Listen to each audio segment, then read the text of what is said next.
Okay, today we're going to be talking about why size doesn't matter. Or more specifically, if you zoom in here, why list size does not matter. Email list size. This is going to be for e-commerce brands who have an email list, or even if you don't have an email list, this is extremely valuable to know. But yeah, let's get into it. So the premise here is that your buyers list and your 30-day engaged list is what actually matters, and that's more important than your total list size. The reason for this is because a lot of brands have a really big email list, but they have a lot of profiles in that list that don't actually engage.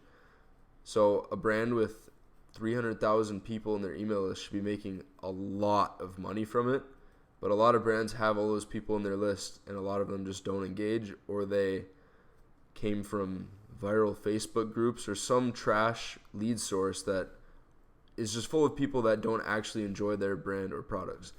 On the other hand, you have buyers. These buyers, first of all, your buyers are your most important or most engaged subscribers. These are the people that have tried your product, they've used your product, they may have used your product multiple times, they may still be using your product every single day. These are your best people, and you need to take very good care of them and focus on growing this list, because the brands with this that have the biggest buyers list, those are the brands that will do the best, not the brands with the biggest email list. Obviously, the more your email list is, the more people that are on your email list, the better, but only if they fit into these categories. Secondly, you have 30-day engaged segments. So the reason this is important is because this is full of all the people that have opened or clicked any of your emails at least one time in the last 30 days, which means they have some level of engagement or interest in what you do. Obviously, they're way less important than the buyers list. Maybe not as important in terms of how hard you should market to them, but they're less committed, obviously, in comparison to the buyers list. But it's very important to grow this as well. So, for example, if you have a list that's filled with like 300,000 people, that's a really big list, right? That's pretty solid. But only maybe 20,000 are in 30-day engaged. That's really bad. Like, that's not what you should be operating under. And we're going to get into a specific example here now that you understand the basic premise. So I'm going to have two examples. Example number one is that you have a 200,000 person total list size. Of this list, you have 30,000 that are in the 30-day engaged segment, and then you have 3,000 buyers in this list. 3,000 people that have bought from you. Now, these are pretty low for a list that big. These should be higher. And the downsides to this are plentiful. You have, first, a lot of these leads are costing you money. So we can guess that probably at least 150,000 of these leads are doing nothing from you. They're not seeing your content. They're just sitting in your email list, and you're paying for them in your Klaviyo account or whatever email platform you use. You're paying for them, which means they're just wasting you money and energy and whatever it is. So that's the first downfall. The second thing is that obviously you just have low quality leads, so you're going to make less sales as a result because all of the leads in here suck. Like, this shouldn't be happening. You should be suppressing a bunch of these leads because having 200,000 size lists isn't important if you only have 30,000 that are engaged and 3,000 that have actually bought from you. So hopefully that kind of gets my point across. The next example here is the same exact list size, but in much better shape. So they have 120,000 people in their 30-day engaged segment. So 120,000 people are engaging with their emails at least one time in the last 30 days. That's extremely valuable. Having a large sum of people that consistently engage with your email content is very, very, very valuable. That's why, because you can reach them at any time. On the other hand, they also have 25,000 buyers in this list. So 25,000 people have purchased from them, and they can actively market to these people or give them new products, whatever it is, early access to sales. So one benefit from this is that you have more leads that will actually buy from your product launches, your big sales, and your big promotions. So when a lot of brands launch new products, but then they don't do as well as they want them to, you're probably being misled because you see that you have this big list, but in this example, only a small amount of that list is actually really valuable and is actually interested in these new products you're dropping. So that's one benefit. The other benefit is that you have tons of buyers, and I believe it's Dan Kennedy that has this quote. Maybe it's someone else, one of the other direct response guys. But your buyers, the people that have already bought from you, are the easiest ones to sell to because they've already bought from you. This is why people sell low ticket products and then high ticket products, because you want people to buy from you. People that have bought from you are the easiest ones to sell to, especially when they're fresh buyers. So if you have a ton of buyers in your list, 25,000 plus, obviously it's going to be easier to sell to them because they've already bought from you before. They trust you, they like the product, whatever it is. So you're making a lot more money, and you have a loyal audience that is on the list because they genuinely enjoy your brand or your content. So this is 2 examples. Obviously, you want to be example number 2. If not, we're going to explain right here the problem and the solution. So starting with the problem. So the problem here is that you should not acquire leads from wheel spinner opt-in forms. So for example, you might go on a brand's website and they have some spin the wheel to earn a discount thing. That is just like a gimmicky thing that is not going to attract any high quality leads because people are just trying to get the biggest discount possible from your store. It's not going to attract any quality customers. It's just going to attract people that just want discounts. The next thing here is do not buy lists from others. So I've heard of a lot of brands that will buy email lists from either competitors or people in their same niche, and it's just not a good idea because these people haven't opted into your list. These people haven't engaged with your brand whatsoever.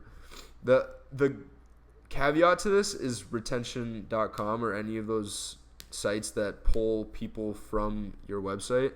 So those people have engaged with your website. They may have not opted into the email list, but they've engaged with your website and they've looked around on there, so they are interested. And you can filter out the ones that don't engage with the emails from there. And the next thing is using emails from Facebook groups. So I've heard of some brands that have like viral Facebook groups and they somehow pull email addresses from that. I don't know the ins and outs of it, to be honest, but all I know is that that's a way to get a bunch of low quality leads in your list. It's just not reliable. Do not do it. And the last thing is not to use gimmicky lead acquisition methods, which we essentially covered that here with the wheel spinner. So obviously, spin the wheel type stuff is never going to work out very well for you. But yeah, stay away from gimmicky stuff. Stay away from all of these types of things that attract low quality leads. The solution, on the other hand, these are the things that you should do. So number 1 is utilize a simple opt-in form that simply just acts as a way to capture people who genuinely have interest in your brand and your products. But the caveat here is that you can still, so when I say simple opt-in form, you might think, okay, so it's not going to convert as well as something like a spin the wheel would. That's genuinely true. But would you rather have a bunch of great subscribers or smaller amount of great subscribers or a larger amount of bad subscribers? I'm guessing you'd rather have more subscribers that'll actually buy from you because that's what it comes down to. So technically, a simple opt-in form will convert worse than a spin the wheel opt-in form, which is super gimmicky. But you can test your offer, your copy, and your design, and your timing, and your targeting, and all that stuff, which we do for our clients. And you can get the conversion rate up to 7 to 10%, which we can almost every time we can hit that number. And it's still going to convert really well, and you're going to get higher quality leads rather than all these other methods that we just talked about. The next thing that you should be doing is mailing your list frequently with content that your audience will genuinely enjoy or get value from. So obviously you can test different strategies here, but you should be mailing your list somewhat often. I mean, the more you can mail them without unnecessarily churning through a bunch of your lists, the better.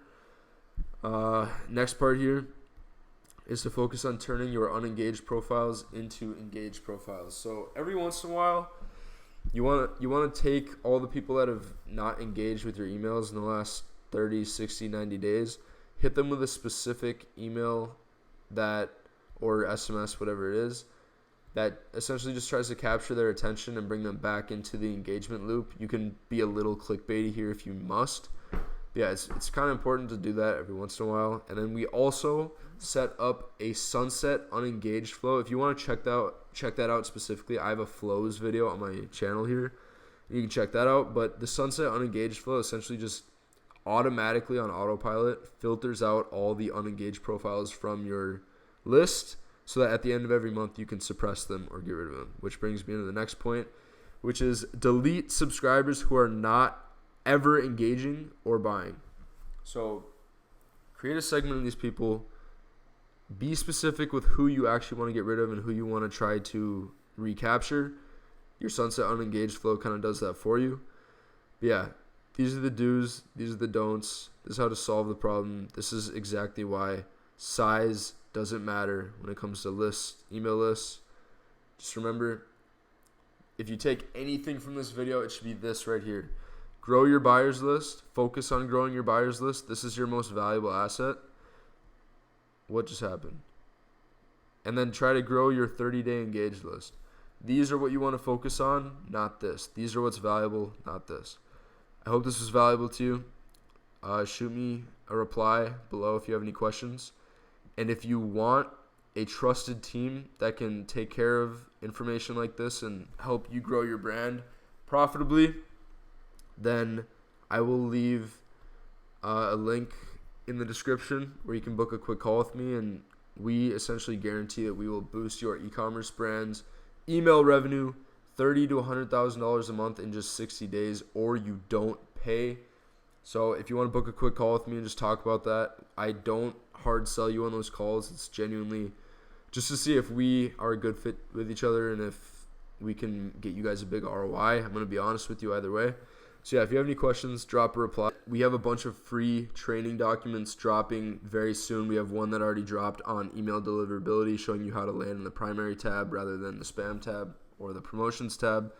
And I'm going to leave a link to get all of those free resources in the description as well. So hit that link if you want to get access to all that stuff 100% free. I guarantee it will help your e-commerce brand. But yeah, again, any questions, drop a reply, but hit that link and go get those free training docs.